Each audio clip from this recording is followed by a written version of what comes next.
So Janocqua, thank you so much for taking a few minutes. We really appreciate the relationship with Connex.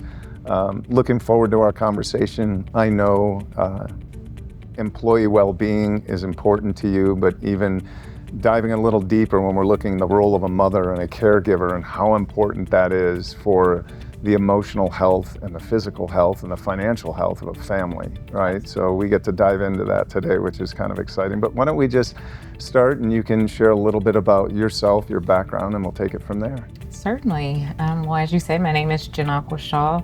I'm currently the Director of Benefits and Leave Administration for the Save Mart Companies, which is a group of grocery stores in California and Nevada.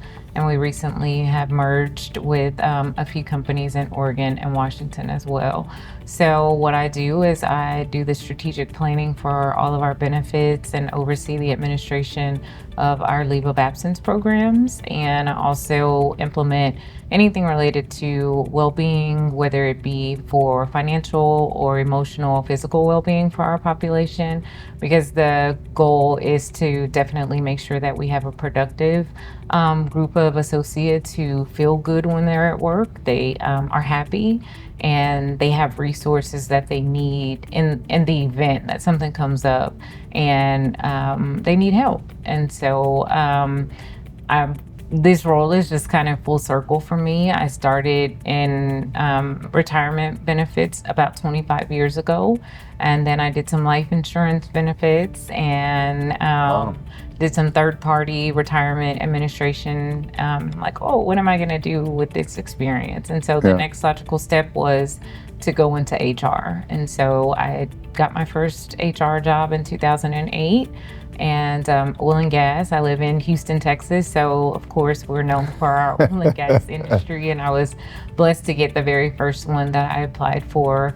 And from there I learned, again, I was doing 401k, then I learned leave administration, and then I learned all the health and welfare side. And so I spent a good part of my career just focused on leave administration, which I think probably makes me a very good candidate to have this conversation with, because when you're dealing with people who are on a leave of absence, they're either dealing with their own serious health condition or the serious health condition of someone that they love.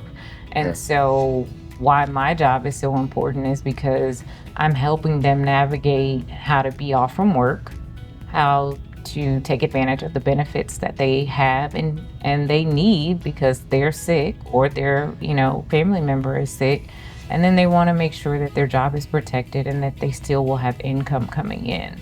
And so I want the burden to be placed on me and not on them. I want them to be able to get well or be the caregiver for their sick family member. So being the servant leader that I am, I feel so very uniquely positioned to be in the role that I'm in. Well, you certainly have to be a servant leader in that role because it takes a whole lot of heart. And as you just talked about, you've had a lot of inflection points in your career, right? And in your progression to where you're at right now. So specifically, when we're looking at mothers and caregivers, what do you believe that the employers are getting right, and where do you really think there's still gaps that we can close?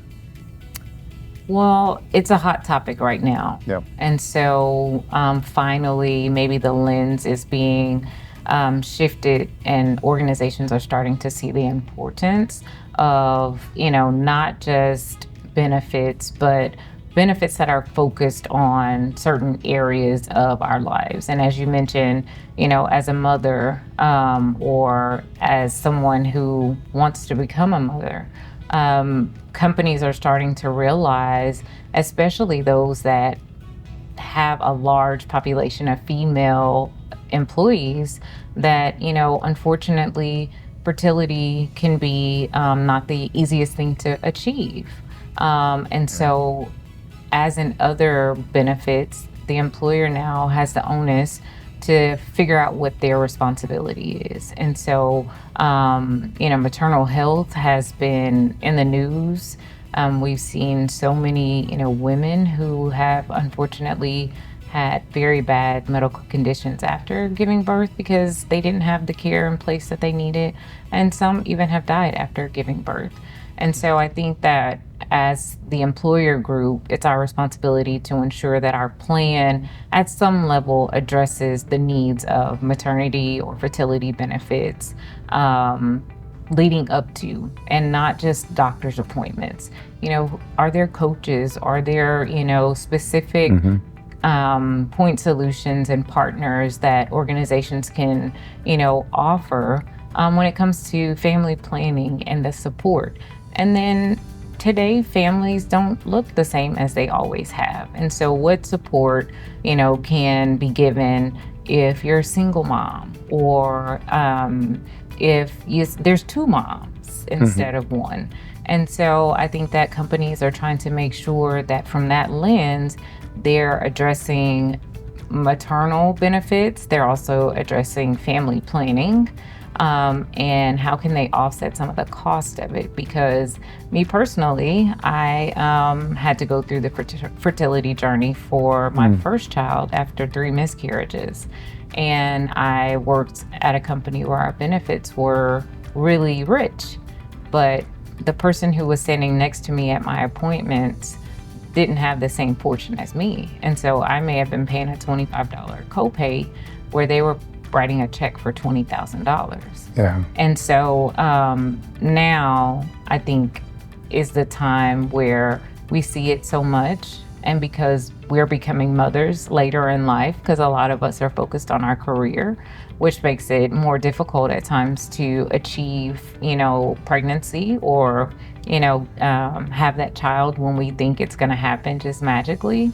And so as the employer puts these plans in place, it shows that the employer cares, and that, it's important. Time off as well is important. So not only on the front end of, let me support you through this journey and then give you, insurance to help you have a healthy pregnancy and have healthy outcomes once you deliver.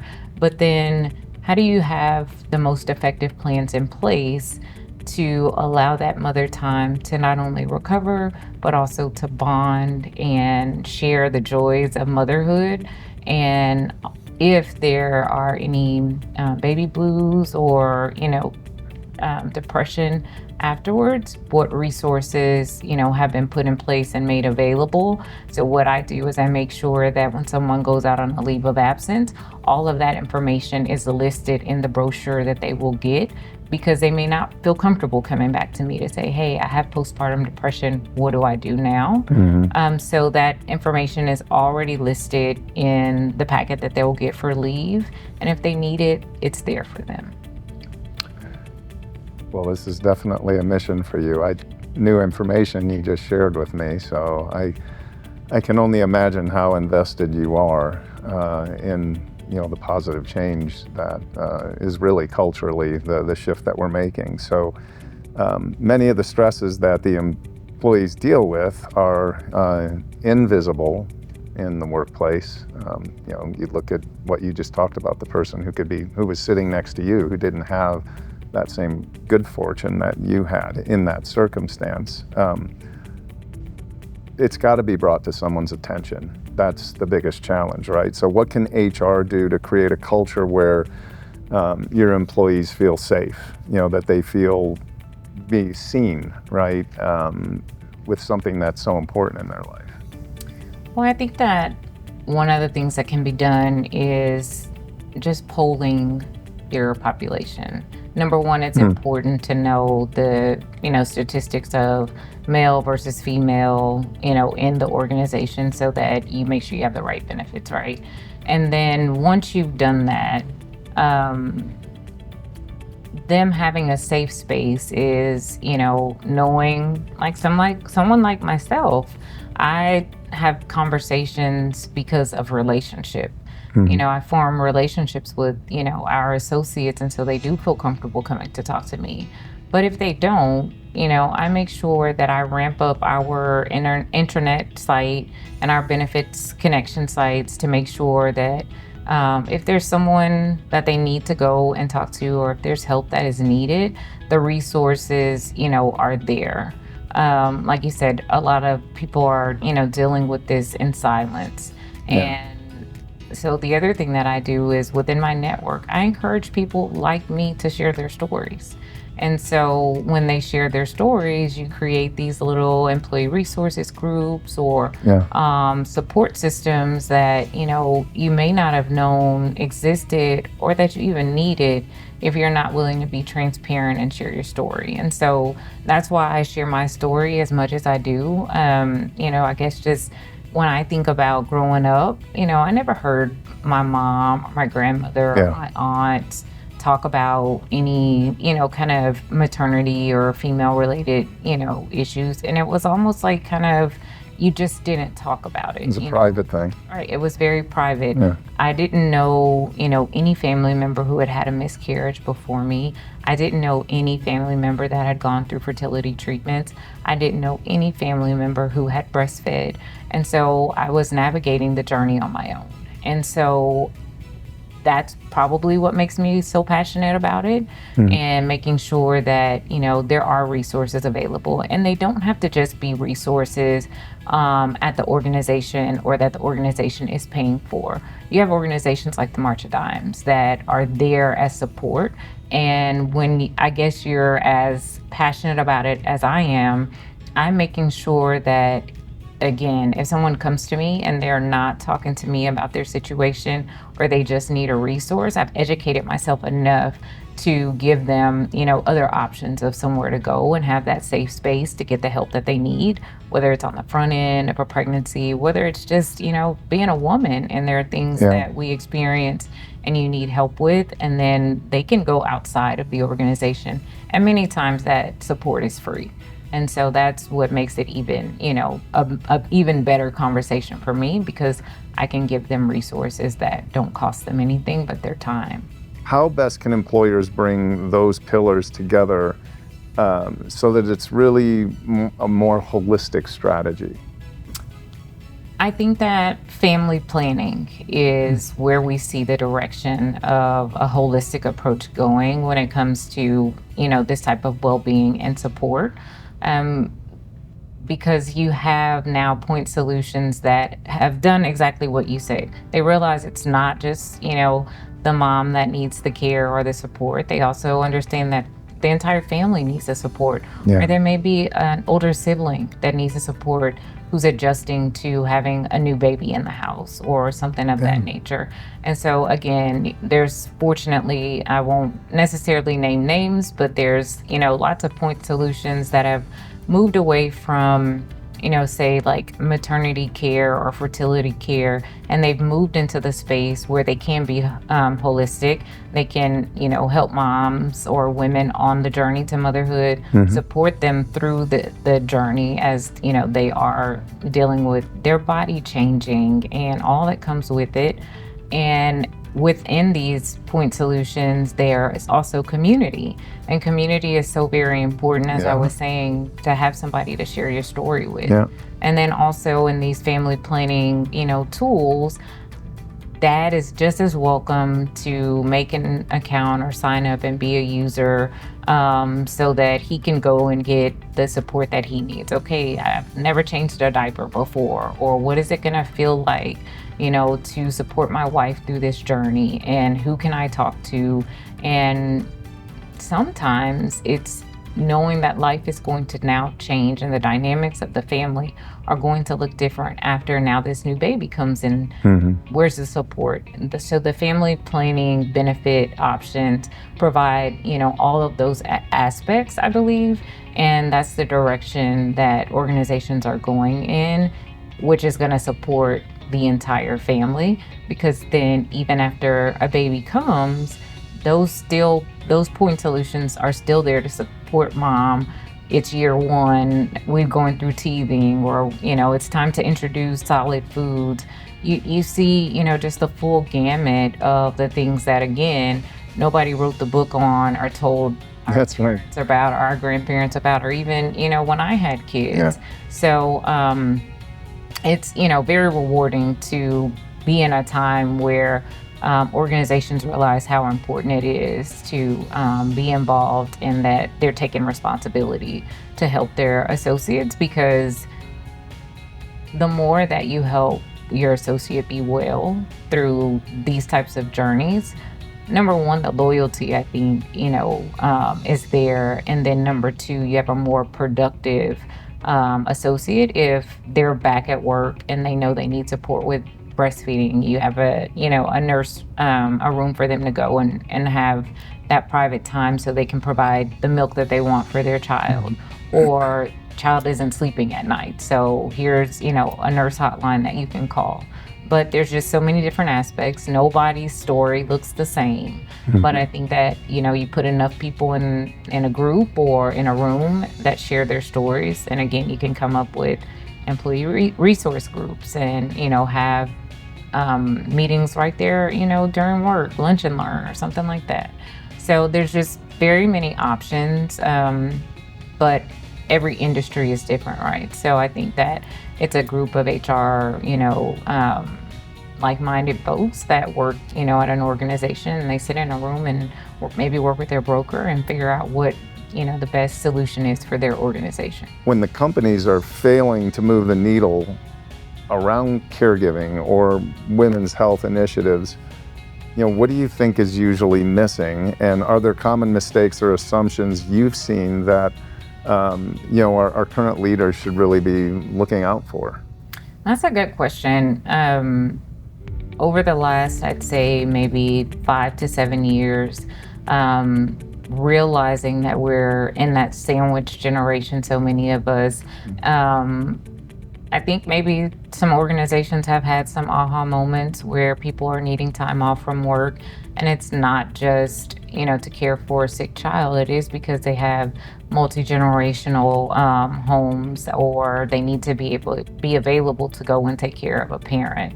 And so I'm hoping that from conversations or even experiences that our HR team members have, that we're just having those important conversations. We're asking our brokers, what are your other clients doing, and from your experiences, what can you help us with?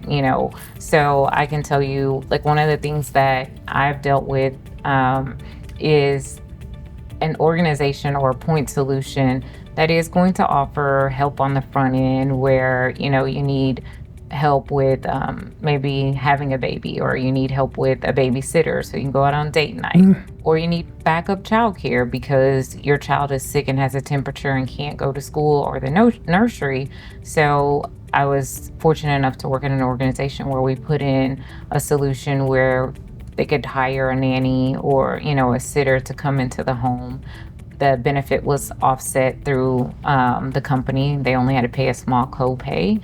And then they could use that same network if they needed help with caregiving for their parents, or even if it was for a spouse who maybe had just had surgery and the other spouse needed to go to work. Well, you could use this backup care that, again, was part of our benefits package to then bring in someone to either help take care of that person while the other spouse goes to work, or even run errands, or go to pick up the kids from, school. And so those are the things that I think, we see a lot on the news of how there's caregiver burnout. And because of that, we have to be paying attention. And we in HR take care of the people who are taking care of the people who support our business. And if we can't see the need, to put these types of solutions in place, then we are missing the mark. But I think personal experience from with me, when I'm sitting in a room with my peers, I encourage, we have to share our personal experiences, because 9 times out of 10, one of the things that one of us is going through sitting around this table, our employees are, facing similar or the same types of situations, and the same empathy and compassion that we would want, for ourselves, we have to be willing to extend, to our associates. And so, I just strive to put in place, meaningful solutions that will be there, whether it be flexible schedules, or there's a number of ways that this can be addressed. And employers who are not willing to step up to the plate and offer these benefits, they are missing the mark. And unfortunately, like you said before, one of the things that I had to deal with was I was the only female in a very male dominated department at one point. And so when I needed time off to take, a child to the doctor, or, whether it was a sick visit or just a well checkup or the dentist, I was looked at a little bit sideways, like, why are you needing this time off from work? But what that did was allow me to sit down and have critical conversations with people whose experiences were different than mine, and say, this is why it's important. Maybe when you were going through the steps of being a new parent, as a man, you were able to allow your wife to stay home, and so you never had to worry about taking off from work. But as a female, mommy wants to be there, and so we need to make sure that we afford equal opportunities and equity when it comes to these type of, benefits, and explain and, educate everybody on why it's important. And when you take that approach and someone can see it from your lens or the shoes that you walk in, they have those aha moments and they're like, oh, you're right. Yeah. My spouse was at home. I never had to take off. Yeah. I never had to leave if the child got sick and go pick them up from school, because there was somebody to do that. But now's the time where mostly two people are working in the home, and there needs to be flexibility and programs in place to ensure that our associates feel supported. Right. Well, last question. What would you recommend as a starting point for HR leaders to champion this kind of work, who may not have a larger budget, right? They might not have that roadmap in the here and now, but it's a starting point. What would that look like for you? I'm of the mindset that strategy, especially when it comes to benefits, it doesn't just happen in a short time frame. I like to think of benefits or strategic planning over a 2, 3 to 5 year plan. So it may be initially year one, there's a fertility benefit like testing that can be offered, or support that can be offered that doesn't really cost the plan much or anything at all. It could be baked into the offering.